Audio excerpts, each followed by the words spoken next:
Bank account খুলে ফেলেছেন বা খুলবেন, এই ব্যাংক অ্যাকাউন্টে কোন স্বাক্ষর বা সিগনেচার দিবেন যেটা দিয়ে আপনি টাকা উত্তোলন করবেন বা অ্যাকাউন্ট ওপেনের সময় 3টা সিগনেচার দিতে হয়। সাধারণভাবেই কিন্তু আমাদের এনআইডি কার্ডে একটা সিগনেচার থাকে। এই সিগনেচারটা যদি আমরা ব্যাংক অ্যাকাউন্টের বিপরীতে দেই, এখানে কিন্তু অনেক ক্ষেত্রে আপনি ট্র্যাপের সম্মুখীন হতে পারেন।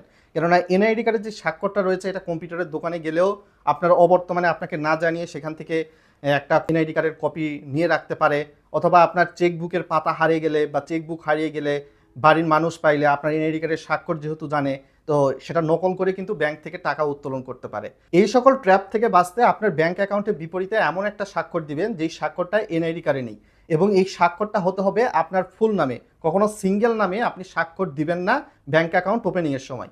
যদি মাল্টিপল নামে বা ফুল নামে যদি সিগনেচার দেন অ্যাকাউন্ট ওপেনিংয়ের সময়, তাহলে কিন্তু এই সিগনেচারটা নকল করা বা প্রতারকের কাছে কপি করা কিন্তু অনেকটা কঠিন হয়ে পড়ে।